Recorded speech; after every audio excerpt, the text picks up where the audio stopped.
We are live. We here. Asian Another Soul Food. cool episode, you Asian know? Soul Food. We in a new spot too. Yes. Shout out Kirko Media. A lovely, lovely, lovely podcast studio. I got an amazing scotch from my guy Bill over here. Only us two drinking because everybody else seems like they in AAA, so we ain't gonna say nothing about that. But we're here. I'm here excited. in Malibu. We have an amazing guest. You want to introduce our guest? You know what? Why don't you? Well, we have Carl here. How do you say your last name? He can't pronounce my name. I I knew know that's how why to I say didn't it want to all. do it. Yeah. That's I funny. was Very, blaming I on know, the scotch, but I tried to play it off. I was like, Yes. you introduce it. I'll tell you a funny story Of course, about I that. picked the guy with the worst accent up in here. No, yeah, Just- you cannot blame me. My You know, that's not accent- my first language. You It'll know, come it's out, but Stillitano. Stillitano. Still, and it's very important to my dad that it's Stillitano. Stillitano. Carl As a writer, I Stillitano. use the last four letters, Tano. And the first play he came to, he saw the billboard. First thing he did is he grabbed me and goes, you better change that. He goes, and I said, I don't want, you being bothered. But yeah, Right. he wanted Stillitano. Well, we're Very super proud. excited to have you on the podcast today, man. It's I was able to. We both met you a couple weeks ago with Lanice, Right. and obviously we heard through the grapevine that how amazing all your stories, and even talking to you now before we even started the podcast, I'm like, damn, we get all these good stories. We gotta hurry up and Yes. start shooting, recording. So, I want to totally jump in and learn more about you and your journey. I know you're a playwright, pro baller from New York. We just had an amazing conversation about Sue's Rendezvous. Now you're killing me here. Well, let's start off first. So when you first started, you were playing pro ball? Is that No. how you- I it's funny. It's like I said, I'm a little older than you guys. I played in the first McDonald's high school American Classic, and they gave us Big Macs after the game. The first year, it was 1977. They had a game in Washington. They had it all over the country, I think. They regionalized it a little bit. In Washington was the main game, I think. They didn't know. I guess they developed it since then. But I did win the dunking contest. Oh, Nice. That Wow, would've that was nice. 1970. No, 77. 1977. The very first dunk champ. For Well, I wouldn't say that. Maybe because we were on the East Coast and our game was before the West Coast guys. I don't want to misrepresent it. I got you. The game in Washington, they didn't have a dunk contest. They had one at halftime in our game. What'd you do? What'd you do for the dunk? Okay, so this was right after Dr. J did the first foul line dunk. Okay. So iconic. I went down to the other court and I acted like I was going to dunk from the foul line. I couldn't even palm the ball. But, so I did it one step over. But the thing was, I'm 6'3.5". Everybody else was That's pretty 6'9", impressive. 6'10". Pretty impressive. So yeah, You from made a what- name for yourself. I wish no viral nothing Because back we then. didn't no. have no social Nobody media knew. back Social then. media. No I don't even social think media. it was written up. Yeah, no, Yeah. social media. So how was your upbringing? So you're from Mount Vernon. So tell us a little bit about your upbringing. Yeah. So, Sue's Rendezvous. The first place was a place called Hartley Park. We're gonna put a picture. So of Mount it. Vernon's got a lot of pros. Yeah. So a guy named Gus Williams, the first pro from Mount Vernon, he won a championship with the Seattle Supersonics. He was a playground counselor in his junior year of college. Today he would have already been rich and had a shoe deal. Right. And between his junior year and senior year, he was working on his jump shot. So me and my friend would get there early in the morning. We'd just rebound for him. Okay. Like, so, I mean, I must have been 10, 11, 12. And, to just rebound for Gus and then to watch him, play well at USC and then watch him, win a championship with Seattle. Now, 2 or 3 years later, his brother almost killed me. This is a funny story. Because your last name? No. So we had a one-on-one tournament at the boys' club. And Gus Williams, Ray Williams, Scap, Sam, the bunch of Williams brothers. So one was my age, and in a one-on-one tournament, Ray was on the sidelines, and Ray played for the Knicks, and Ray was an All-American football player. Tough dude. And he was like, you beat my brother, you better not. You better So not. he tried to threaten you. Threaten me. I had one of He those missed this my week. head with a pool ball by an inch after I beat his brother. Really? That the whole world he would have never, because he went on. Yeah, Ray was wild. Wow. Great guy, an incredible athlete. And that didn't scare you away from playing the game. Listen, when you grew up in the neighborhood we grew up in, here's a great story, especially what's going on today. So I grew up in Mount Vernon, in a place called the Bermuda Triangle. Everybody's heard of Money Earner Mount Vernon. Oh, yeah. So Money Earner Mount Vernon is the south side of Mount Vernon, which is predominantly African American. So I'm 10, 11 years old, and I got a basketball game Saturday morning, and I lied to my parents. I didn't want them to drop me off. I wanted to walk there because I'm a big boy. Yeah. So all of a sudden, 10 minutes into the walk, some dog starts charging at me. I realize I'm completely lost. A dog charging at you. And I realize I'm completely probably. lost. And the next thing I know, I hear this guy, scare the dog off. Go, what are you doing around here? Oh, George Washington Junior High School. Throws me in the car, drives me there, starts berating my parents for letting me walk into this neighborhood and all this kind of stuff. Right. So, and again, this is the late 60s. But I say, was it Tommy from Power? No, but listen, no. Because here's the thing. The guy who threw me in his car and was berating my parents all the way there, African-American man. So now I had this experience and and everybody back then, it was like a lot of derogatory stuff. Yeah. But I had this experience like, he's just like my dad. My dad would have did the same thing to you if he saw you in my neighbor, just to make sure you were safe. He would have took you there and he would have just said your parents are for nonsense, So again, you say like you're a product of your environment. I grew up in Mount Vernon, all pros, but again, I grew up in a very mixed, so mixed that when I was a little kid, you were white, black, Puerto Rican, or Italian. Oh, wow. Okay. Yeah. So all types of people just hang out Yeah, together? but if you were like all types of people hanging out together, and you were basically, as my brother says, you better be able to play ball or be cool. And that was of not the course. color. That's it. I That see was that. Grew up in the everything. hood. I see you know? that. No, that's you, it. you gotta be kind of tough. You cannot be like just, I don't know about tough. It's not. It's You're very street careful smarts. being tough because Okay. you'll be Street tough. smarts. You're gonna find someone acting tougher than you. You're gonna have to Got it. own that being tough. And I think too, Kinda when you like grow up in the inner smart. city, like I Yeah. grew up in Philadelphia, in North Philly, and so it's really, like you said, talking about being tough. It's really more so about being street smarts and knowing where to go, who to talk to. But you also knew you had to know how to throw your hands. You have to know how to throw your Yeah, hands. throw your Did you hands. throw hand like... Throw my hand. Listen, I grew up in a neighborhood where 25 cents if you win the fight, 50 cents if you draw blood. The older kids were doing that because they're a Wow, bunch you've of been broke as foster shit. kids. Yeah, You're gonna become bunch a of- millionaire in no time. Well, they're a bunch of foster kids in the neighborhood. For a quarter, they'd kill you. Oh my gosh.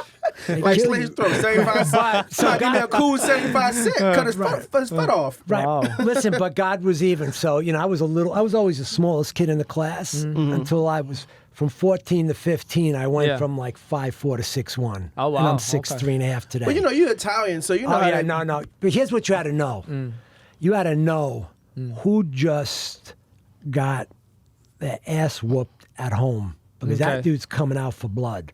So you want to stay away from that guy that night. Like you had to know. And I was always the youngest and little, and listen, I talk to kids today, jiu-jitsu, this and that, and they never had a fight in their whole life. Yeah. Of course. It's They're like, and not- I'm like, huh? Yeah, I see A what lot of you're people saying. think when you're from a certain area, we're going to call a spade, the hood is like, of course you know how to fight, but it's course. really about being street smart. Right. It's really Who knowing wants how to to fight? get out your environment. Mm. No one really wants to fight in the hood. People just trying to survive. And part of survival is being able to fight or being around the wrong people. So you gotta know the entire skill set. Yeah. No, That's not why it's only book is smarts just- and street smarts. Most of the time, street smarts would give you... I could get I you could further. tell you I some get real that. ugly stuff. But the bottom line for me was I had a brother who was 4 years younger. So I'm lucky. So there was a line I wouldn't cross because I couldn't have him cross it.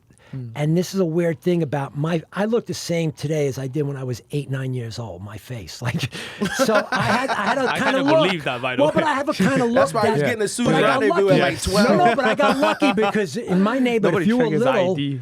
you would have, you were to look out. You were climbing through windows to burglarize. I mean, they made you do stuff like Right. this. Oh, wow. But because Really? I had a certain look, like you could pick me out. My texture, they didn't use me, so I got lucky for that. Okay. I got lucky. So you were playing a lot of basketball back then? Was that I was a sports the biggest freak. thing? I was, my mother swears that Denzel is from, Yeah, from Mount Vernon. I was about to say, She's Denzel. he was on your baseball team. I said, Ma, he couldn't be. He was 3 years, like he's older than me. Yeah. I said, he goes, no, I think they held him. He was a big boy. I'm like, I got said, reclassified. Washington's a pretty popular name. Like, so I played. That was my way out. Nice. I didn't speak Basketball. English. Oh, wow. No. You didn't speak English at all? Only Italian? When I went to school, I started to learn how to speak English. So I didn't speak Wow. English. What year well. was it? Was it I like was when you were 5, 6 years old. Okay. I didn't know a word I of see English, that. and I was born here. Okay. So your mom and dad only spoke Italian to you? Right. Oh, wow. Only spoke Wow. Italian, yeah. yeah. So you fluent Italian, obviously in English, and then Right, Ebonics. right. English took me a while. Ebonics, yeah. English took a while. In fact, the fact that I'm a writer is kind of ironic. When I started writing, I didn't know how to spell. I did not know. No spelling. Because I played ball in high school. I never went to school. Yeah. I didn't take a math or a science class. It's so interesting your career transition from, at the beginning playing ball and Well, What high school you went to in Mount Vernon? No, I wouldn't. Mount Vernon wouldn't work for me. So you went away to school? I went to a Catholic school about a half hour away. Christ the King? No, I wish Christ the King. Christ no, King, man. Blessed Woo! Sacrament. That was the Bronx. It was a lot different. Again, we're talking about, when did I go to 1974, I went to high school. Okay. Way, way different. I wanted to go to Mount Vernon because of the basketball program, but I wouldn't have lasted there a month. Was basketball for you at that point in time your way out of where you live at, or did you appreciate where you lived No, at? I didn't. We didn't look at it like that. I loved growing up where I grew up. I loved it. It was because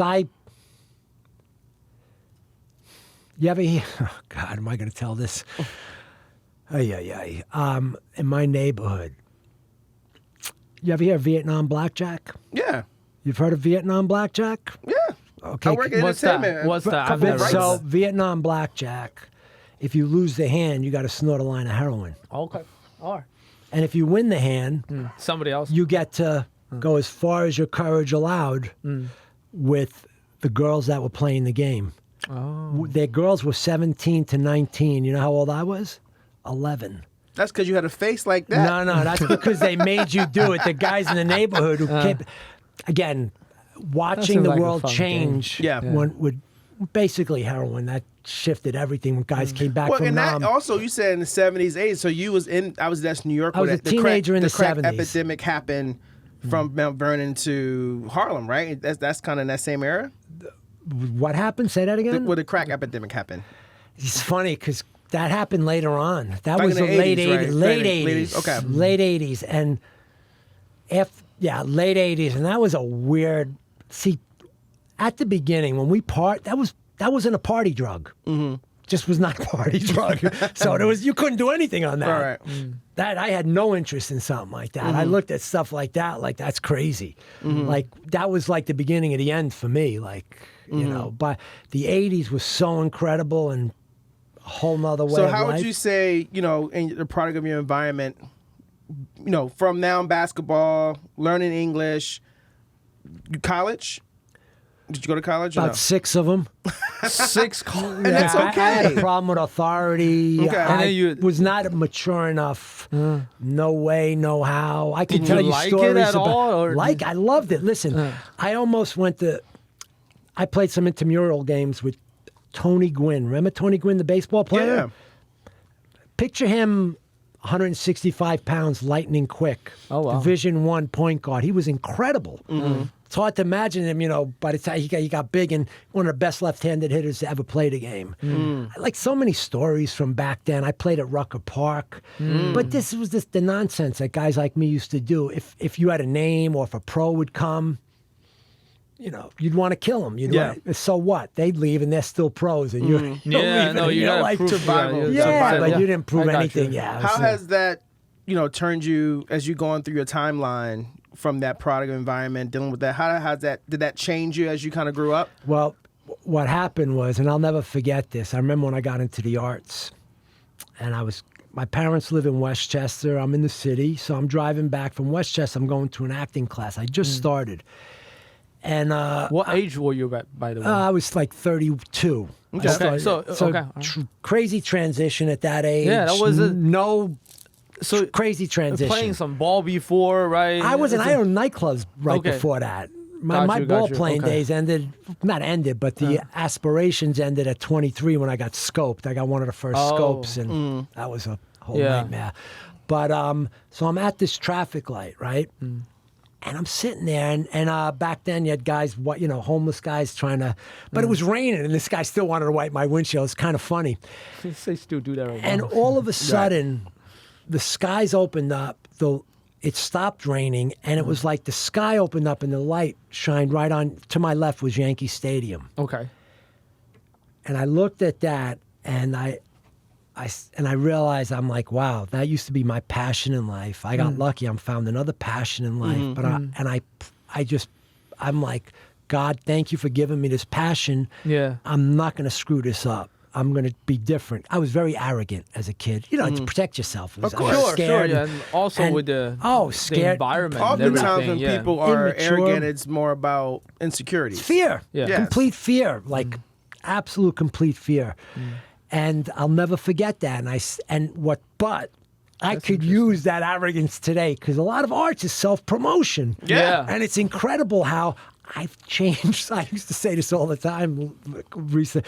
About a couple of years ago, I used to say this all the time. Man, if I was like I was in my 20s, I'd be the best producer in the world. Because, that was my game, to talk and self-promote. I had nothing to self-promote Well, that's back why then. when I jokingly say it, but don't jokingly say it, it's like every actor you meet is a narcissist. Oh, Only because they have to be. You have to be. Because if they can't believe in themselves and the and boost competition. and the competition, they're going to be dead. So oftentimes when they come out and they talk about themselves, it's like, oh my God, they talking about themselves.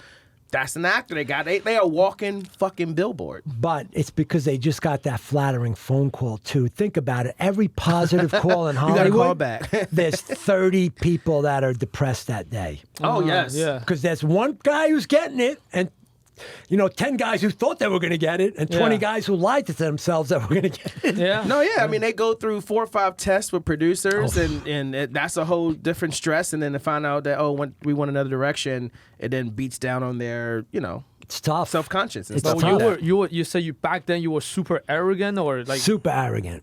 back then Not likable at all. No, because if you were going to play against me, I wanted to beat you physically, emotionally. Sure, I think that was the way. a good but again, competitor. But 80s was a lot of dog eat dog, mano a mano stuff. You didn't have to worry so much about someone strapped and really hurting. You didn't have to worry about stuff like that. Yeah. I remember the first time it happened, and I was. It was almost the suburbs. I was shocked, in a game going up and down. All of a sudden, this little guy got mad at someone, went in his car.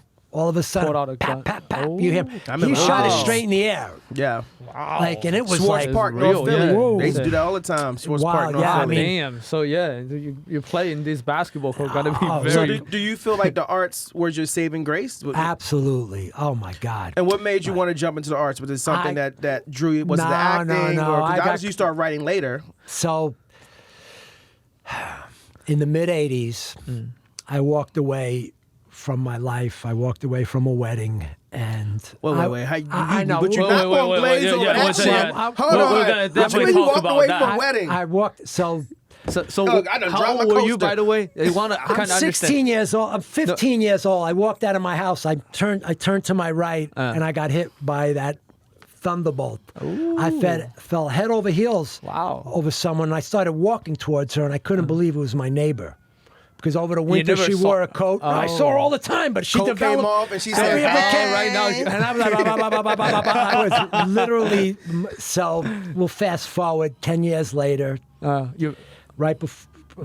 I wasn't ready. It's a long Well, story. was she It's older than another you? play. No, she was a year younger Is than that- me. Okay. It's not. Yeah. It's in the play. A It's little Kenny and similar. Diane. Okay. This Oh, is a Kenny and Diane wild play. play, Okay. and All it right. tells the whole story of the sports. so you were 26, 27. when we Kind walked of away walked from the away wedding. from the wedding. Okay, Right. you were still running your nightclub. I'm No, assuming. no, You no, still no. haven't That gotten came to that later yet? on. Okay. Didn't come to that. Why I'm bringing this up is I was such a mess from it Oh. that 18 months later, after I called off the wedding, I went to see a healer. Okay. But you got to need to understand this. This is 1988. They didn't exist. People think it's like really cuckoo, huh? Cuckoo. Beyond cuckoo. Young cuckoo. I didn't know I was going to see a healer. Does she look like Cleo? No, she was a little Jewish woman. Okay. Yeah, Simple. no, that is Cool. back then. I walk into her imagine. apartment. It's dark. There's a massage table, crystals, chimes, all this, and I'm like, I just tense up. I'm waiting for someone to walk out of the closet. My fists are clenched. No. This is really weird. In the back of your Anyway, head. Okay. she beyond saved me. So what happened was I felt very guilty from walking away from this wedding, and I needed to get over this guilt. I couldn't move forward in life. Yeah. She sat me down on the table, laid me down, and she said to me, she goes, so what would make your fiance happy if you married her? And I'm like, well, how would that make her happy? I'm not, You're it's not not ready. great yet, Right. anymore. I got you. She goes, is it possible that the guilt you're experiencing, she's feeling telepathically as a connection that she can't, understand that it's guilt. She just feels the connection. So are you willing to let go of the guilt to let her move on in life? Oh, wow. And I'm like, yeah, absolutely. Yeah. We go through this. She rings the bells, right? We go. My friend's waiting outside for me. We go out. We party. I come home. 4 o'clock in the morning. Yeah. She has not in 18 months. She's never called me. I would call every couple of months to make sure she's okay. Sure. Out of the clear blue sky, she's like, I'm like, why are you calling? She goes, I don't know. She goes, what's going on with Wow. so-and-so? I'm like, and I said to her, I love this girl, which I couldn't say to her, even though I called up her. Sure. Right. Yeah, there's a lot Anyway, of, she goes, all right, I'm going to go. And I'm like, well, why'd you call? She goes, I don't know. I hung up the phone. All I hear is my friend standing in my doorway going, I want that woman's number. The woman who, the healer, because something happened that night. that is very interesting. Oh, it's incredible. It's incredible. It changed my understanding of life. That's your first time experience that kind of Something stuff. like that. Something completely like, huh? Like, wait a second. And then she explained to me Yeah. why I fell in love with her, how the dynamics of your mom, your relationship with your mother has That a lot play a to big do part. with. Yeah. Whoa. And so I started again, dads. wait a minute, because we were unaware in the 80s. We didn't understand for every action, there's a reaction. We had no self-awareness. It was just Yeah. fun. Yeah. It was just Cause, fun. result, If you the came out with cycle. me, Yeah. you would walk out of your house with a suit, with every sports equipment, with your passport. Because we might be in South Beach, living in New York. We might be in South Beach the next day. We might be in Montreal, which was an incredible place to go to in the 80s. Yeah. An hour plane ride, and you're in a whole, like, you felt like you were in France. Oh, wow. Like, Yeah. oh, yeah, no. It was, again, awesome, yeah. it was, and then. So you seeing a healer opened up So something. he's saying how I got into the arts. Yeah. I'm bored. I'm somebody talks me into open up nightclubs. It's successful. I hate it. You didn't like nightclub. That you like. Try you don't like being the business? try being in a club at 3 o'clock in the morning when you're tired, and every person in there's wasted. Yeah. So I know it's it's not not fun, and the energies. women are the worst. Really? Because think about it. What are you going to? I don't want to get vulgar but you Sure, you you know can get they're vulgar. pretty forward and Yeah. they were Of pretty course. forward, and it was like the last thing on your mind is there's 1,000 people running around. Like Yeah, I hear you. It's just so I went to see very the same difficult woman. business. I went to see the same healer. And I'm talking to her, and I'm like, I don't know. I'm like, it's so successful. And all of a sudden, she jumps out of her chair. I got it. I see it now. You're going to heal artists. Wow. And I'm like, huh? That's what she Painters? said. Because I thought artists back then were, yeah. I'm like, huh? Yeah. She goes, yeah, I'm going to go to this workshop this weekend. I'm like, and I was like, because I had so much like success with her that time, I'm Yeah. like, all right, I'll go to this workshop. Yeah. So I walk into this room. There's 10 people sitting in a chair. There's a couple of people up front. And I'm like, uh-oh. I was homophobic. It was 1990, 91. You didn't know what to expect. I didn't know what to expect. Yeah. And this little guy with a little earring, he goes, sit over there, hug your partner. I'm like, what? So here's how I hug my Yeah. partner. I I got long arms. I grab him by the shoulders. I wouldn't let him get near me. This guy that I was grabbing changed my life. He was in the workshop to see if he can act in a play that he wrote. Well, he was enamored with me for some reason, even though I stunk. And I get a call. Yeah. He wants me to read for his play. So I'm like, read? What does he think? I can't read? I got really pissed off. He thinks I can't read. So I go into this building in Soho, and this woman hands me this paper, and she goes, "This is what you're going to read." And I'm like, "This son of a b! I just think I can't read this." So I just put it down. All right. He comes out. He goes, "Come on into the room." I'm like, I forget his name, Tom. I'm like, what? And I realized all the people there, I didn't say anything. So the director was there, the casting agent. Now, I didn't know what these people were doing there. And they said, "Can you read this?" And I'm like, "You think I can't read this?" I actually thought, what, do actors leave high school early? Like, what is this? So I'm reading it. I'm like, okay, I can read it. And they're looking at me like I'm nuts. And I'm looking at them like they're nuts. I try this. And I'm looking at the words again. I'm like, Tom, these are simple words. Right. I didn't know I was auditioning. I didn't know to read, you go in and read. I walk out of there. We're all looking at each other strange. Someone else who took the workshops running up the stairs. And I'm like, the words are easy. Well, he explained it to me. I'm laughing my butt off. I'm like, oh my God, what a moron I am. I know there's certain aspects of life I didn't know much about because I didn't really. Sure. Don't you know I get home and on my machine, congratulations, you got the. I called him up furious. I'm like, what are you making a fool out of me? Blah, blah. You'll appreciate this. He goes, listen, the women in there love you. Here's what I'm going to do. I'm going to write something especially for you. Just read it. I'm on my way to South Beach to open up a third nightclub. This nightclub has a hotel. If I do this, I'm done. I'm in it forever. Because it's a hotel has a mortgage. It's not just the liquor license thing. Yeah, it's a big difference. Commitment. Oh man, I can't tell some of these stories. They're really kind of like. We ain't got no NDAs. Come on. No, it's a. Come on, Carl. I'm gonna be real here. So this is 1990. So I had a partner in the nightclub business, and we're in Florida. We're leaving a club. It's 2:00 in the morning. It's the first go around there too. This incredible looking woman standing next to me, and he's like, see if you could pick her up. Right. And I literally thought to myself, this is going to be my life. I said, you know what? If I can, I'm not doing this. Oh, wow. I'm not going to do this. It's kind of like and I want the right to edit this if I have. So I wake up in the morning with smoke. She's lying next to me smoking a cigarette, and that was it. I jumped out of that. I couldn't get the heck back to New York, sell the club. That was it. Really? I'm telling you. You would have to have known me. My life's like, I was 31. I didn't want to be that guy. Yeah.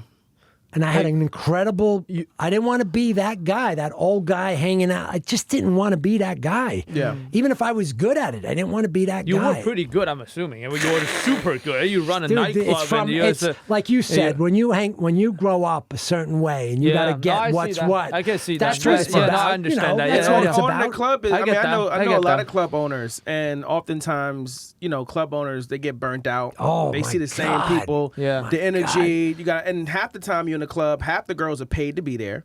You know what I'm saying? It's a whole, back then it wasn't so much like that, but you know who had a great time? My brother.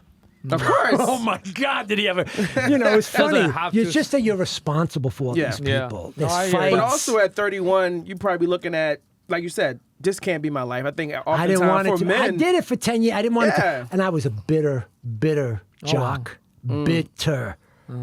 Oh man, I was bitter. Listen, I always say they need to have exit interviews for every athlete that come out of college, whether it's pro or not pro, because that transitional period when you finish playing ball, whether it's basketball or anything, and you go into the real world, that's a hard transition. I know I went through it. A lot of people, because you start thinking, I didn't go to pro. Am I not that good? Am I going to be good at this job? And I always say it has to be like a healer that when you graduate from college or anything from a sport, it should be like some type of exit interview of how they feel psychologically. It's tough, but I totally hear you. You're at that stage, you're running successful nightclub. Listen, I was the kind of guy that people would try to break all the time because I was arrogant, especially college coaches. Yeah. My first college, and it was a major, I'm not going to say the guy's name, basically start doing laps around the gym, and he disappeared. And I'm running, and I'm like, whoa. I went up to his office. He's on the phone. He looks at me. He stays on the phone. He wouldn't. And I'm like, and when you do that with me back then, at 19, I'm better than everybody on the team. The next day at practice, I'm going to dunk on everybody. No dunking. He's literally no dunking. And I did it anyway. Get off my, like, that was, I mean, again, I shouldn't say it in this tone because I was an idiot. I should have just listened. But it was because I represented a certain kind of independence. I was the guy that were going to break to teach the team a lesson, kind of, and it was easy to break me. You feel like that was like the way to show your masculinity? Of course, I was scared. Right? I didn't know. First of all, when you grow up, and in one of my plays, I write this. If you walked in the room and you had a suit on, I'd get intimidated. This front tooth was missing. And I got it knocked out at an early age. I didn't have one. Right. Like I was that. Like I complete. This is a facade compared to what. Who I was. I get it. Very interesting. So as you jump into the arts, you fall in love with the arts. You fall in love. And the cool thing, you went from learning English to then writing, and then I didn't know how to spell. So here's what happened. So I was in a play, and I said, "Oh, I'm going to do this. This is it."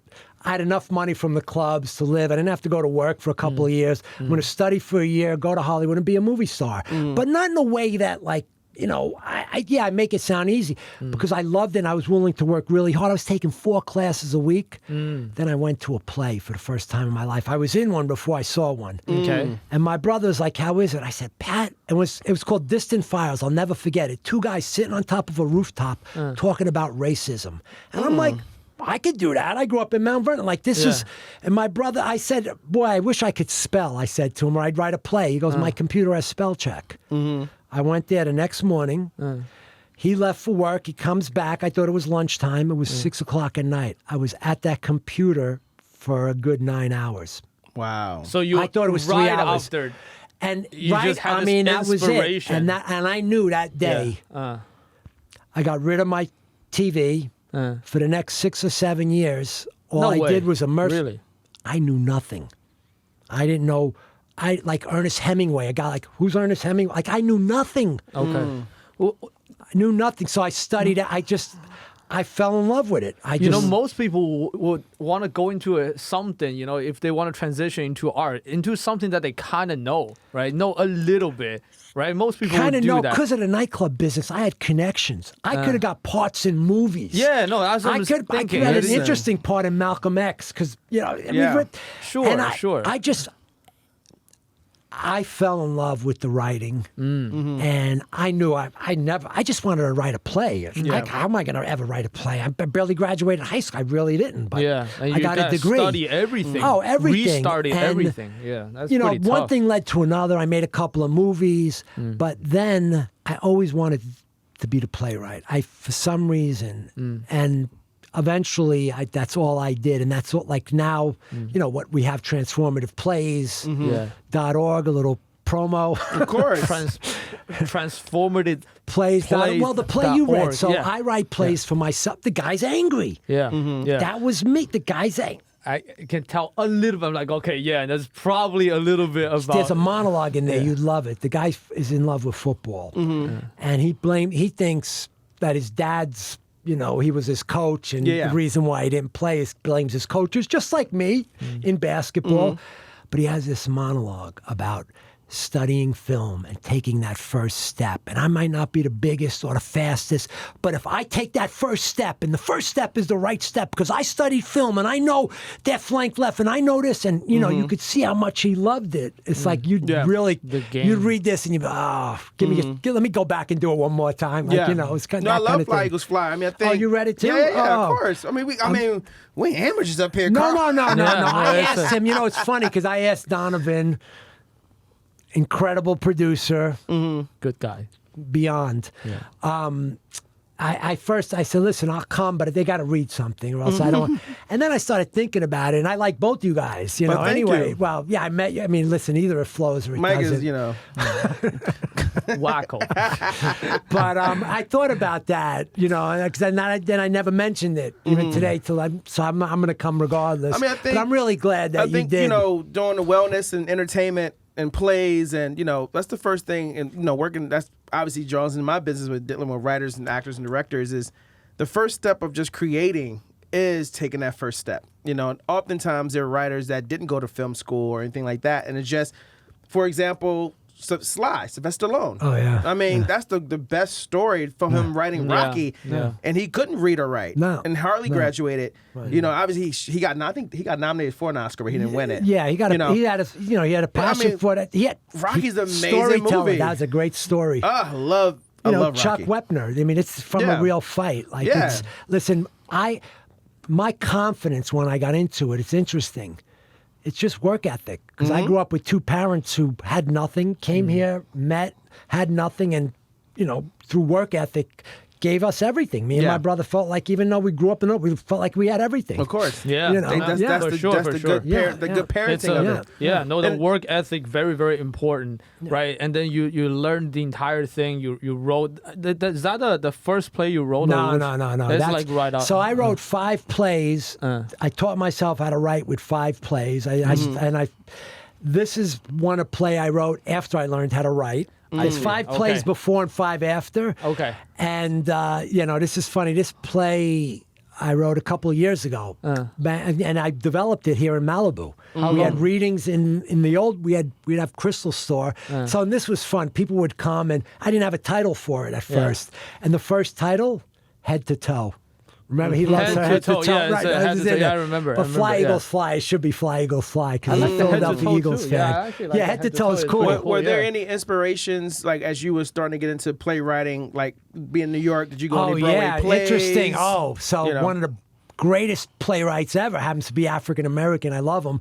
August Wilson. Of course. And, I love that. I heard that Denzel bought all his plays. He's going to do them all. Yeah. And they did a bunch of them. So I saw Lawrence Fishburne, my first Broadway play in probably 1992, in a play called 2 Trains Running. Oh, I know that one. And I'm sitting there going, wait a second, it sounds like they're from Mount Vernon, New York.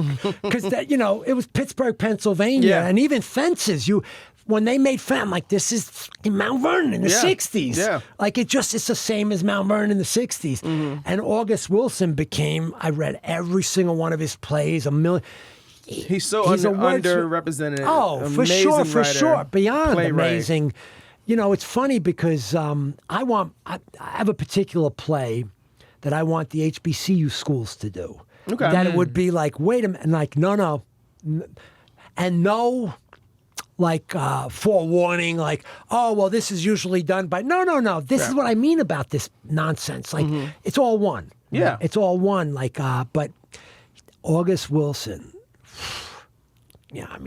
words like it's hard because when you go to predominantly white schools, they don't really teach you that. No, I think for my senior thesis when I went to Hofstra, we did the first production of Raising the Sun.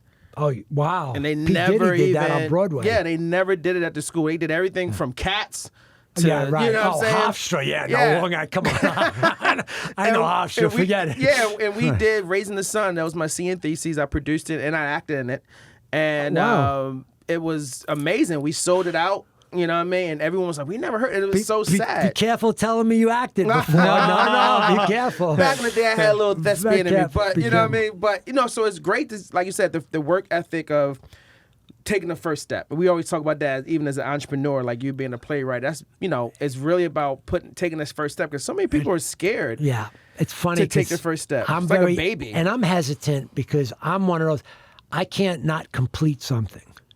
So if I start something, I'm going to finish. So people keep asking me, well, what's the next one? I'm like, I'm more into getting this stuff out there because if I start it, I got to finish it. And it's funny because all this stuff that went on this past year. A lot. We're going to talk about it a little bit as well. Yeah. So many times, I've told Don, I wanted to write about it, but I just don't feel like it should be a white person writing about this. And I go back and forth on it, and it's just... Yeah, it's really interesting. And I put something in my last play, Alone in My Head, about when the guy in Atlanta, in Wendy's, that broke me. And I'm still trying to figure it out. I couldn't watch the video. got to understand, I marched as a little kid for Martin Luther King's birthday to be a national holiday. Because I marched with white people, black people, so I come from a different era. And and again, the story about me walking to the basketball game, but the best one is this. So I was in New York in 9/11. And the subways were shut down downtown. And the first day they opened it up, they started at 14th Street. So I get on, and I'm back then. I'm never clean shaven. I look a little raggedy, and I could pass for Middle Easterner easily, right? So this middle-aged white woman was there. I walk on, she sees me, and she starts contracting, and I'm like, what's going on? What is she? Right. The other end of the subway, black guy gets on. She looks at him. She gets relieved because 9/11 just happened, so it's not. And I sat there going, "Wow, if anything positive could come of this." Right. Now here's what makes me cry, and I'm not gonna cry. I want you to cry. I'm about to make you. I'm about to turn my Oprah in a minute. To seeing what I've seen and all of the stuff, and some of my friends that 2021. We're going through this crap. Like I read something today on The Jump. I'll put a nickel in your back and wind you up and something like, what? And I'm like, they're going to get banned for life. Who cares? Yeah. Banned for life. Listen, this is the same thing I said. I put something out about let's stop the hate. We live in a capitalist society. Let's not get this twisted. You make money. It's over. Everything stops. That kid with the popcorn, taking half your bank account, whatever it is. He's not going to spill one popcorn on the guy. Right. The guy who spit, it's a $250,000. That's first of all, that's assault. Yeah. In life, that's assault. He can go to jail for that. He can go to jail. And you want to know? Let him be a convict. Let him and see what it's like when you're a convict and you got certain rights taken away from you. Yeah. Let's make it real. Who cares? He can't go to Madison Square Garden. Right. He goes next door to the bar. It's the same experience as 1,000 people. Right there on the in the corner, bar. 35th and 7th. Yeah, no, it's The same. So what I wrote in this play, alone in my head, the Egregious Reparations Act. Because you want cops to be cops. Yeah, of course. But just like it, you make a mistake. And you know when you make a mistake.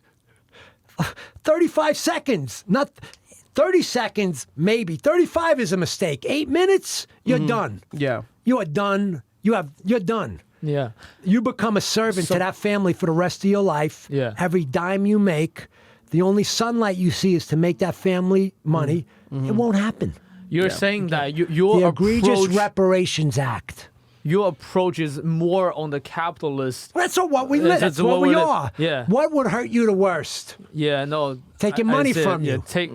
Would you drive you crazy? It would take a while and for you to that's get what we over talk it. about when we talk about the black community, and we talk about the best way to get someone is to band together and you say cancel culture. That's right. You take away the money. So when I had a that, conversation with him in the last episode. We're talking about Olympic. They're banning BLM. Oh, yeah, I know. This is gonna be ridiculous. All the apparels and all these things, and they were talking about it. And his suggestion is if for example, somebody like LeBron James, Serena Williams, they say, you know what, we're not gonna go to the game anymore. Of course. And then Nike loses a whole bunch of money. But why put? It's not fair, and I love two people I love. It's giving me so much joy watching them. It's not fair that they're put in that position. Yeah. And I grew up with Michael, and Michael didn't say anything, and people were always on him with that stuff. And he was corporate America, but now he's a billionaire. Yeah. And you have young black kids thinking they could be billionaire, which is so. It's tricky when you're those people. All the onus is put on you, and you may just be a great athlete. You may just be a great athlete. What do you think about right now sports mixed with politics? I love it. I love what the NBA did. I think that LeBron, Chris Paul, Carmelo, D Wade, when they were on that stage that night. Because if you're a young black kid, you're just it just changes life. Yeah. It just it also is a big platform. Huge. It's a huge platform. Huge. Absolutely. But they did it smart. Yeah. They went and got the voters. I was so crazy about this stuff. I was like, you'd send coalitions across the country. There's this whole game plan. Like I was writing all this. It was very interesting. And they've got a really smart foundation, game plan. Whoever they're listening to, I think it's great what they did. Yeah. Listen, thank God they did it. 77 million people voted for Biden because 70 million people voted for Trump. Let's not forget about that. Yeah. 70 million. Actually, And that's why we always have this problem when it honestly, comes to... he would have won. Of course he would have won if the NBA didn't get involved. Yeah, no, it's, you know, it's listen, a lot of every minorities vote really, don't typically go to the poll to vote. No. Because they don't think any one of the people are outside. So it's Yeah. like, I don't It's care. just culturally, you don't grow Yeah. up like that. It's not the conversation in your home. I remember when I went to high school when I went to my friend's house because the high school I went to, there were affluent kids. And I was like, what are these words they're saying at this? Yeah. I didn't know what they were saying. Literally, Yeah, my yeah, yeah. vocabulary was so limited. But what I got was, wow, this is not my dad. This guy he's not a man compared to my dad. No wonder I'm who I am and these kids are who they are. Because I'm like saying they grow up like this and they're, wow. It's like it's being self-made, not being, coddled, especially as a guy, Sure. like this. I was going to say there's something to be said to be able to handle things man to man, as opposed to in the corporate boardroom, which is you're outnumbered. Yeah. It's as simple as that. I remember my first film I made. It was called Comeback. It was about it was in the Bronx, about a first generation Jamaican kid who wanted to become a reggae singer. Getting through the drugs and all of it. So it was 90% African American cast. I wrote it. I played comic relief, and I produced it. And there was somebody there, and he taught me so much. I'll just say his first name, Lawrence, and belonged to a fraternity, all African-American guys. And what they would do is, if there was an African-American movie or play, they'd get behind it. They'd support it. And he would tell everybody on the set, stop you don't get picked up by cabs. Yeah. He's not making money. Look at it that way. Yeah. Even though there's a fare down the block. Got it. So let's spend our money. Because we all know support how the people. cabs are with black folks. That's right. In New York. Like, That's I where feel we're like right. minority have to I think do I probably that. got Like, about it's a 20 good fights with example. cab people, It is a cussing good them out. example. But Yeah. listen, 'Cause they wanna pick you up. he made me realize, and he made a lot of people on that set realize, support our own. Yeah. They got to earn it, but if they earn it, we want that movie to do well this weekend. We want that play to do well this weekend. Support our own. The minority buying power is strong. I mean, they came out this past year about how much money Hollywood is losing because they don't center things around minority films. That's black and brown, Latino and black. And the amount of money, I think, was over like $100 million in regards to how much they lose because it's not enough minority films. And these minorities go to the movies. They love and enjoy going to buy tickets. I want to jump that whole thing and even that whole word, minority films. To me, again, it shouldn't even be that. It should just be a film, and it should be real. Yeah, Because Shaq said something great the other day. He goes, I live across the street from this little school. In this school, there's Asian kids, there's Hispanic kids, there's white kids, there's black kids.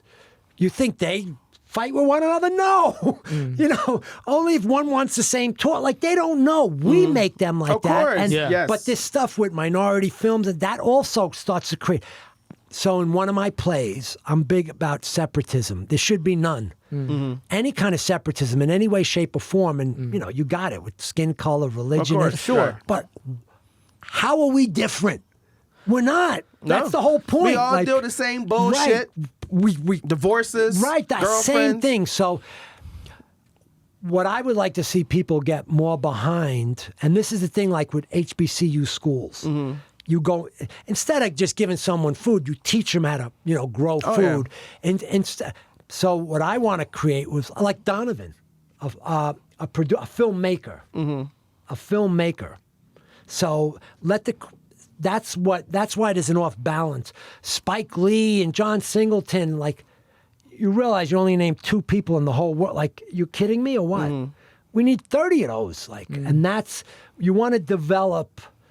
And I want to develop these young kids with the mindset of not seeing color, like somebody asked me, well, give me some characteristics of, African American men that are good. I'm like, no, that's what kind of so stupid question? That is just how are they different than reinforcing that stereotype. I mean, which you I can't really hate. oftentimes you have to see color. I mean, Well- as much as you want to, discredit it, you can't. You Well- have to see color. We live in a world where you're a minority, if- you're a minority, I'm a minority. So as much as we want to, Well, no, I'm not not a really. minority. No, I'm not. Yeah, first I'm of all, black. he is not. I'm black, and you have to see the color. That's just it. There's no such thing as not seeing color. That's the thing that we get. But how you treat it is very When you important. say see it, what do you mean see it? Oftentimes when people say, I don't see color, that comes off a bit racist.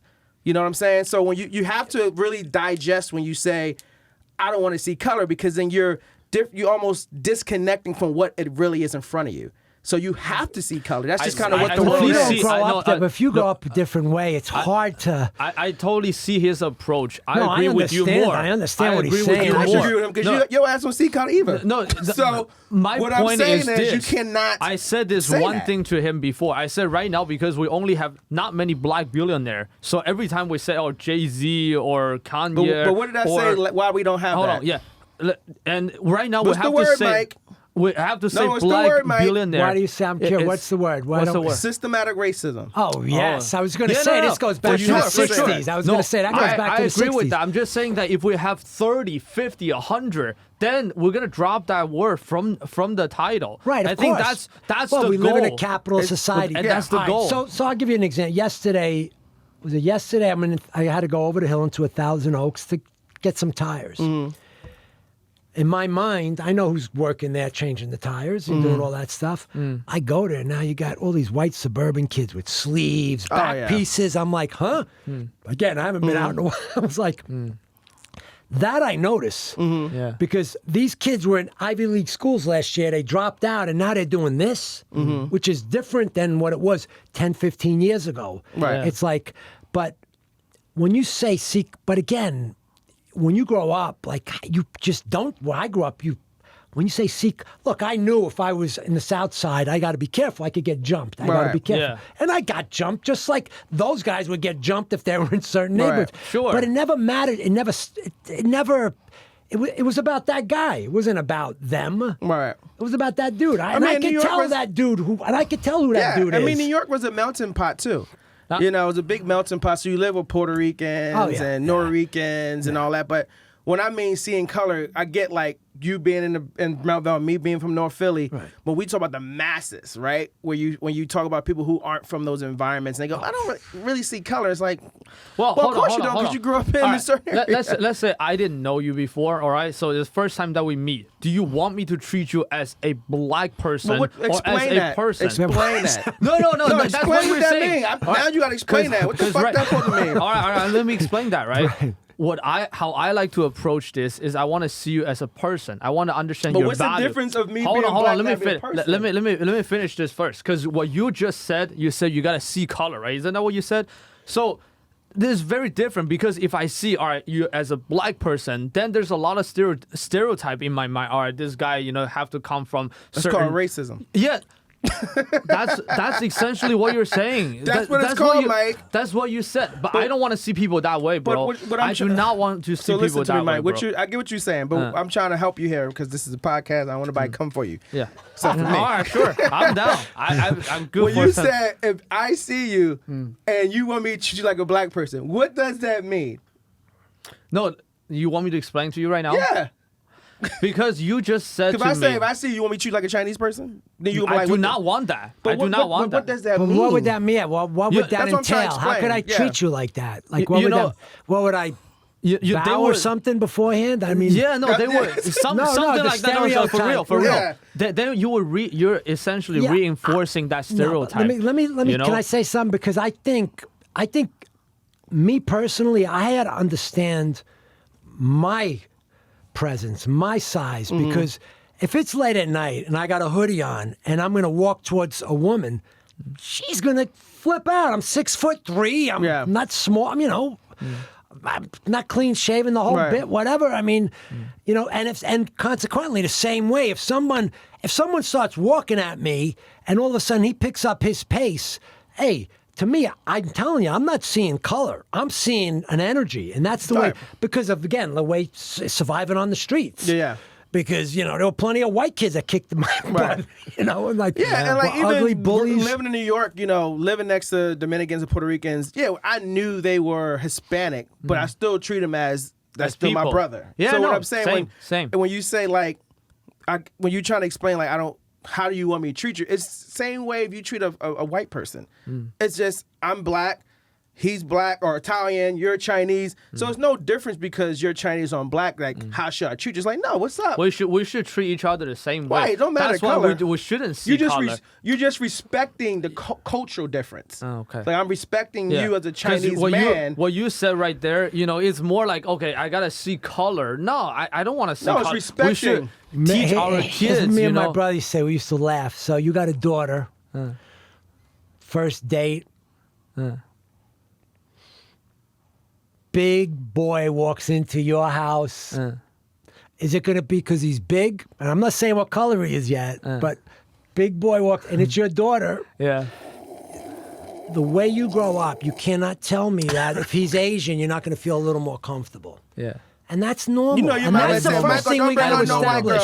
Right. And that might be the same thing in your family. Yeah, my mom used to say that shit. Like, listen, right. You can fuck a white girl, but don't bring home to marry him. Yeah. All the time. Now, my mom is like, she just believes having kids, it's not fair to the kids. But now, again, this was back from the 60s and 70s. Different era, Today, now I think, man, the more diverse you are, the luckier you are, the better off you are. Yeah. Because if you're just one-dimensional like that, you're going to be in 20 years, you're going to be at a disadvantage. You can even find people say, you black? Well, I'm black, but I'm Indian. I'm black and I'm Dominican.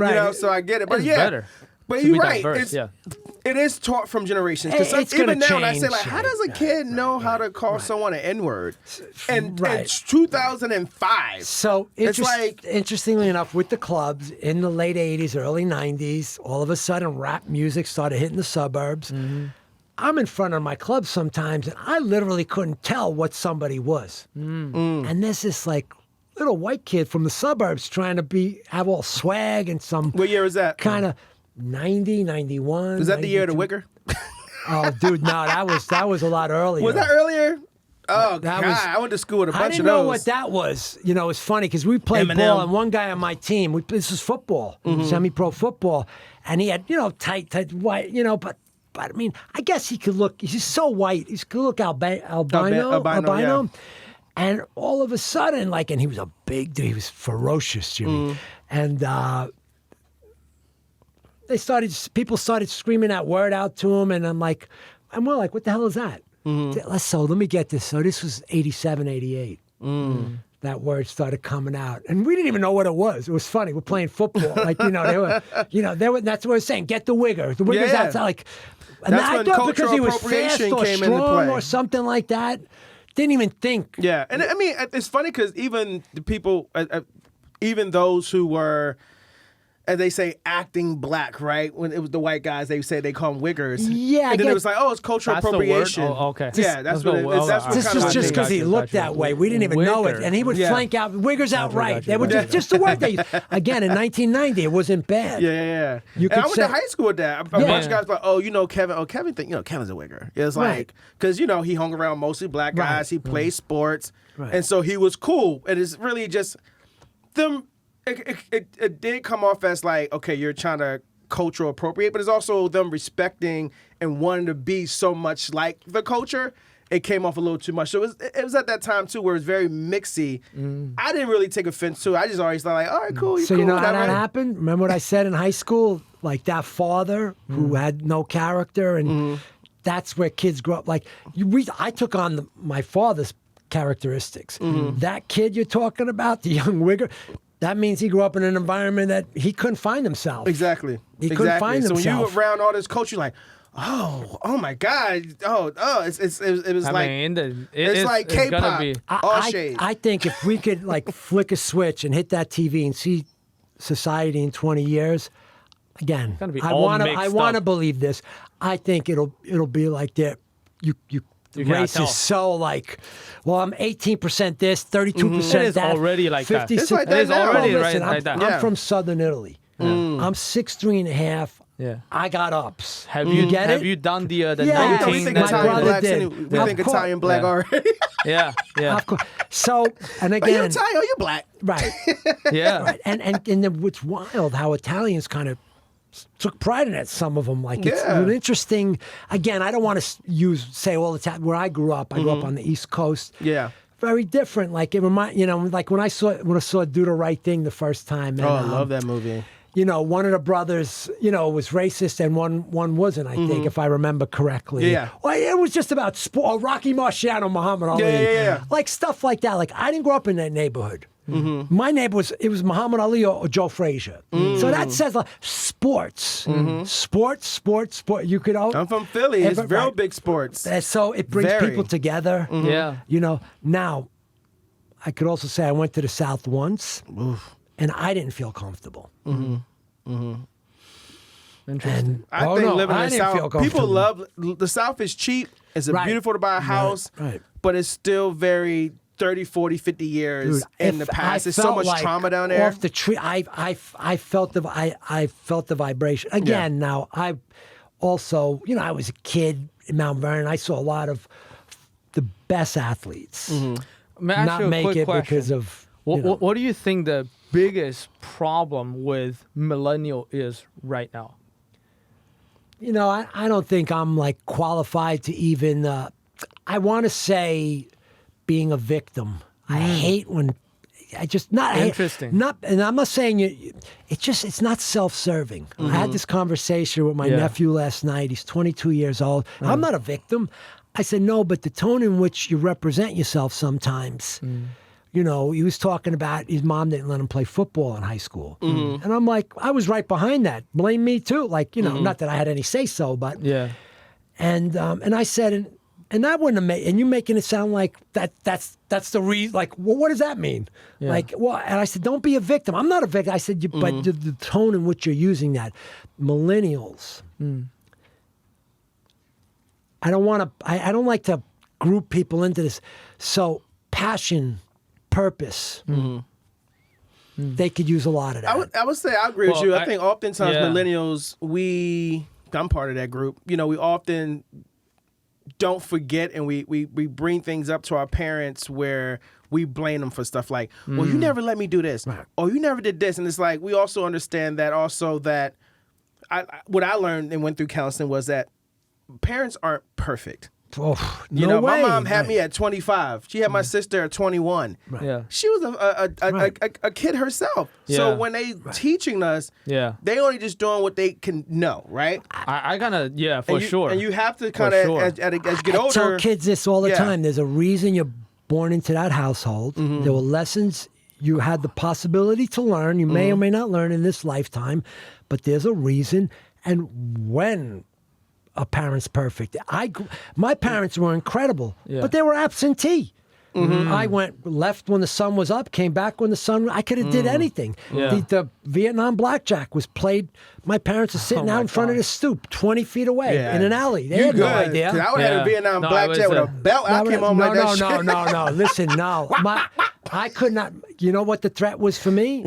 West Point. Oh, I went In to the military car, school, driving so the that West. wasn't a No, threat. Dad, I'll never do it again. Yeah. Like My mom was like, "Your that ass was a going to threat Fort to me Meade going to Military West Academy." Point. Also with a victim, not only in our generation, people blame their parents, right? They also blame the anything. government. Oh, anything. everything. They blame the traffic. They They blame blame, the right. weather. Oh, the tax plan is horrible. It's funny too you say know? that, Mike, because even like when you listen to people and they start talking about their parents and they just start talking about everything. Like, I don't talk to my mom. I don't do this. I don't do this. One time I said to someone, just listen to yourself sometimes.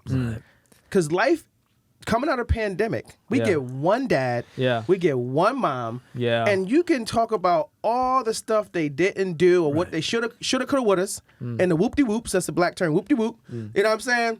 But you only get one parent. So how do you move forward? How do you I'm about to quote you, Carl, how do you make that first step?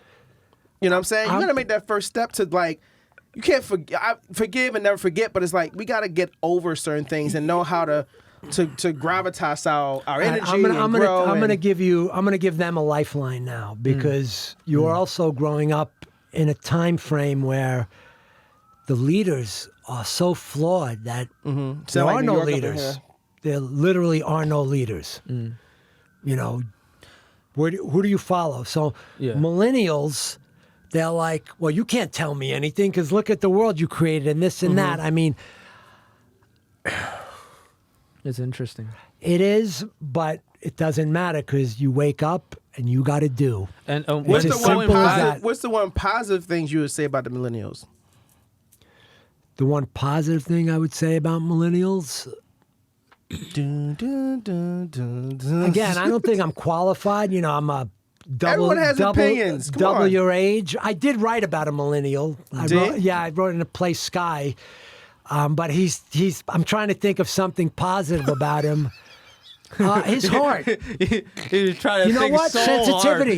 hard. The sensitivity. They're Oh, wow. sensitive. Oh, They're Oh, wow, sensitive. that's a positive. me and Diamond got in a big fight about That's that. a- that's a sensitive. positive. Right, almost they're sensitive. dragged him in Malibu. Right, I but was- they're sensitive. Yeah. That's a positive. Well, no, it's you know, I just feel like when you said victim, you know, I always talk about energy, and you're in wellness, right? I mean, that's the energy that you attract. You keep emitting that energy out, right? And that's what you get back. So I mean, it's I very love it. interesting. We had a situation. I ain't gonna say what the situation was, but I'll talk around it. Where we talk about victimizing, right? We had a situation where someone felt as a victim because they didn't get something they want, and it's like as millennials, and we would had a conversation like, oftentimes millennials feel like they should be rewarded for their victimized. Well, I did this, and so I deserve this. Well, it's like, you got trophies for showing up. So I mean, Yeah. it that's sounds such- horrible, but you got trophies for showing up. I mean, that is. And we only got a I trophy if even we were the heard- best player. And that's supposed to be the case. And right now I see kids, they're playing soccer, they're playing football, they don't even keep score. And I saw that stuff. I'm like, are Yeah. you insane? listen, I had to that win is- to get a they don't- trophy. Right, but this Yeah. goes back to capitalism, the way we live, both parents Well, that's working. fake. Kids, That's not the real kids life. can't run out in the street and play anymore. They Yeah. got to do these organized things. And Play dates. my heart, I mean, we've really screwed, we made it really But tough I definitely for want to do a kids. segment with you before we run out of time. We do this amazing segment called Slap or Whack. So does it slap or is it whack? So which means the slap means you like it. Right, I got it. It's hit and then I'm it's not He got that it. old. He It's got whack. it. You got Yeah. it. You He hit- got we it. hit. He got it. I got yeah. the I whack explain the part. mic Yeah. all the time. So they'd be Yeah. like, oh, I don't know what you mean. So What are you talking about? So slap or whack? Ooh. NBA Finals. Knicks or Lakers? What the hell? What, Oh, you're that's saying tough. this year or Oh, this that's year? tough. Yeah. Oh, bro. All right, I'll let you answer first. I won't know until the first jump ball. If you said Brooklyn and the Lakers, I'm telling you it's Brooklyn. And I love LeBron. Yeah. It's ironic.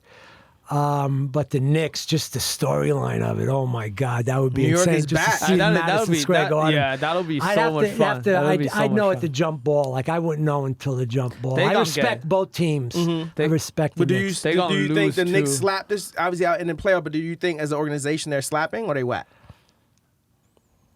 They're slap. They slap. Ing, let's see what they go Slap. from here. Oh, okay, They all slap. right. Fair enough. Fair enough. What do you think? I agree with you. I think. I mean, I'm not a big fan of the Knicks like back office, but I think they did a good job with the players. I think they're doing a good job, obviously with D Rose. Yeah. I was lucky enough before I moved to LA that I got to see D Rose play in in the Garden. So I was, so I'm happy super for New excited. Yorkers. I mean, I'm just for. I wish I really was there happy to for. Oh, see a you game. see what's Yeah. going on. I mean, Goddamn, that Madison Square Garden, even at watching at home, it has a different vibe. It's just so loud and just people are so enthusiastic. Like that the game is third quarter, right? It's not even a very like intense play that would people be yelling. I love the vibe so much, but I also think the management kind of sucked. Throughout this entire year. I'm a huge basketball fan, by the way, Yes. and I think Brooklyn Nets. He think Curry should win everything. No, that's how I think. No, I like Curry, but I think he crumbles under pressure. Sometimes, a lot of times, Well, but he got to get his number 2 back. Once he gets number 2 and back, at the same time, he's a shorter guy. He's not like a straight line type of guy.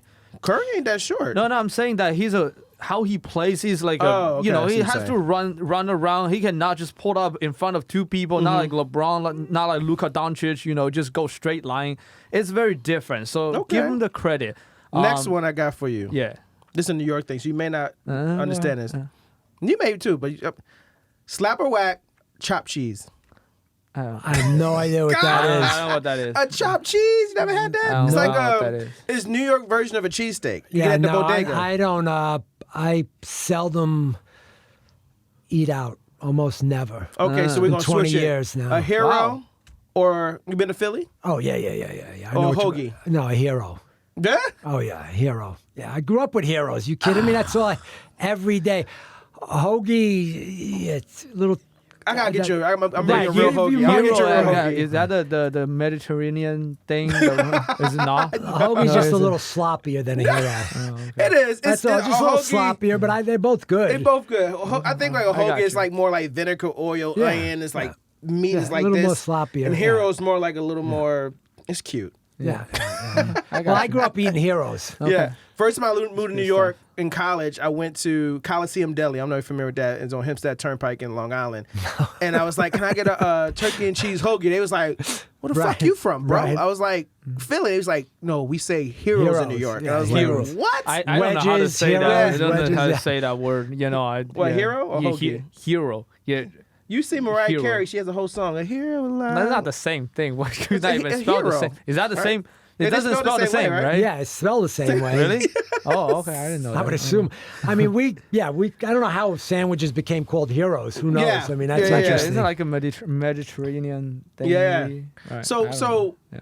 I know we're gonna get off slap or whack. I had just two good ones, but what you do now is you train kids outside So- of Playwright, right? You also train kids. What I did for 30 years, and I continue to do it.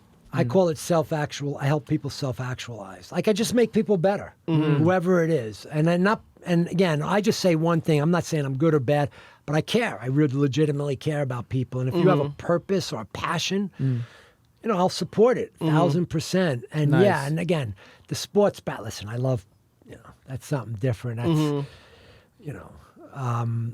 I still think about, training to see it. I'm going to be 62 in a couple weeks if I could dunk at 62. That would be Wow. interesting. we gotta That'd film be- that. we gotta- Yeah. I don't know When's if I your want to go birthday? through June 18th. I don't know if I want Okay, to go through coming the. up. 62 dunking at having a party? 6'3", that's actually quite impressive. I'm not- That's actually pretty yeah, impressive. It's not going to be easy, believe me. I Yeah, don't I mean, think that's it'll- pretty cool, You know, actually. at long I arms, think you it's not do going it. to be. I think you damn, could yeah. do it. Take yeah. the first Yeah. step. You That can is- do Oh, that it. with is a tennis awesome. ball, definitely. But Yeah. no, We'll get you the girl basketball. You can pawn that. I just hey, listen. I just want to say something because I know we're getting close to that. What you guys are doing is really, really special. And Well, thank you. It really and like this is what I'm about. Like this kind of stuff. Like I'm a big believer in Yeah. it because definitely of the want to through follow line. that. When I say the through line, this is not for you to I'm Sean. I'm Michael. No, just the opposite. Yeah. You're trying to move things forward. Yeah. And that's all you can ask of anybody. You're trying to move things forward for everybody, you included. So just, I don't know, keep it up. Thank you. It's Nice. great. Appreciate it, you. man. Appreciate you. Yeah, I man. see you're very passionate about this as well. Because for me, and I just very different background, but I'm really into wellness as well. And I can tell that, after you made a change, right? From the year Gonna 32, make a right? And then once you get into Drink. this route, Well, it stopped know- becoming about me. It started becoming about others. yeah. And maybe by accident, who knows? But Yeah. all of a sudden, God's like, plan. oh, this feels really good. Oh, this feels really, this is great. And now it's just being of service is incredible. Is that your biggest sense of accomplishment, would you say? No, my biggest sense of accomplishment is surviving and not being bitter. To be honest, Surviving, yes, but not being I've seen bitter. a lot. Yeah, not being bitter, not being closed-minded. At my age, to be so open-minded at my age, Yeah. after going through what I went through in life, can tell. I think it says a lot. Bitterness Yeah. would kill the I can tell. vibe I can tell. all the It's time. very- And it would get you in fucking trouble Absolutely. oftentimes, too. You're so Like fucking bitter. I'm so into like my some friends of mine, not friends, acquaintances that now they want to be called they and this. And I'm like, Yeah. what is the why do you have that's their self-expression. Let Mm-hmm. them experience it. You went through life. You know the way we went through life didn't work. Mm-hmm. Yeah. Don't lie to your kids. It did not work. Yeah. So you you're- would do things differently. Right. Yeah. I'm a big believer in supporting self-expression Nice. with young people. Like you need it because the mental health is important. And obviously, before the pandemic, but now during the pandemic, and now after, as we get out of this, you really see the mental health is in really different capacities. Absolutely. You want to hear something horrible? Yeah. My friend, his son's going through some stuff, cutting. Oh man. Lives, let's say, 20 minutes outside of Manhattan. Cannot find a therapist. Can't find an hour on a clock for a therapist because of all the kids in therapy today. You want mental health is going to be our biggest issue going forward. Yeah. And you learn there's so many different capacities of mental health. One too. last thing, just to end it at a strong note. What's the biggest word of advice you can give to younger people who had that kind of issue? Like, what's the biggest, one sentence, one advice? So in all my teachings, the hardest thing to do in life, and I still, for me to this day, is to ask for help. Oh. It's very hard. Dude, I'm up against it. Any way you could help me, I'd appreciate it. I can't say that to you for real, even if I need it. I don't know why. I have a hard time. I think it's for most people. Well, it's the hurt if you won't help me. I think I'll be really hurt, even though I don't know if you Fear that well. of rejection. But I believe in you, so if you won't help me, why wouldn't he help me? It makes me feel lesser than. But I got the you. hardest thing to do is to ask. We always say in And our that's business, power. That's shall real it power. receive. Yeah, and we always say in our business, Patrick and I always say, you give everybody a chance to say yes. Because people are like, oh, they're going to say no. You don't know. That's it. I always say that too. Yes. Forget yes. Yeah. Give people a chance to be loving. Yeah. Oh my God. Star Wars got turned down how many times? Yeah, Oh, no, yeah. Well, it's absolutely. I love this. Ask for help. Oh, so Ask for help. Donovan's holding up transformativeplays.org. Yes. All my plays are Shout on out there. transformativeplays.org. Yeah, Yeah, half go the money check goes us to out. any cause you want. So they're only $9.99 a play, $9.99. Gotta check it out. And you guys could talk Check about out it. I already Eagles did. Fly I is mean, my favorite. it is a great play. I mean, you guys haven't checked it out, definitely check it out. Did you read it in one sitting? I did. And how quick? Last night- How long did it take? Took me about an hour or so. Right, that's it. It That's took it. me about an 3 hour. hours show. That's it. Yeah, no, I was reading pretty Well, some quick. people read. It's 68 pages though. And It's a at the quick same read. time, we can go a lot deeper into this, but I think what you're doing is amazing. I think Yes. we do need more people like you, serving the community, serving the younger generation, older generation, everybody. Each other. Yeah, Serving each other. other. Each Yeah. other. Exactly. Appreciate you, man. Thank you so Appreciate much for giving us Appreciate the you. time. Good stuff. Cheers. Oh, yeah, I had you drunk killed all that. I killed my scotch. All right. that. All But right. thank you. We out. Water, Mom. Check us out, out. Asian Soul Food Podcast on IG, all platforms, and all that good stuff. We out. Holla. All right.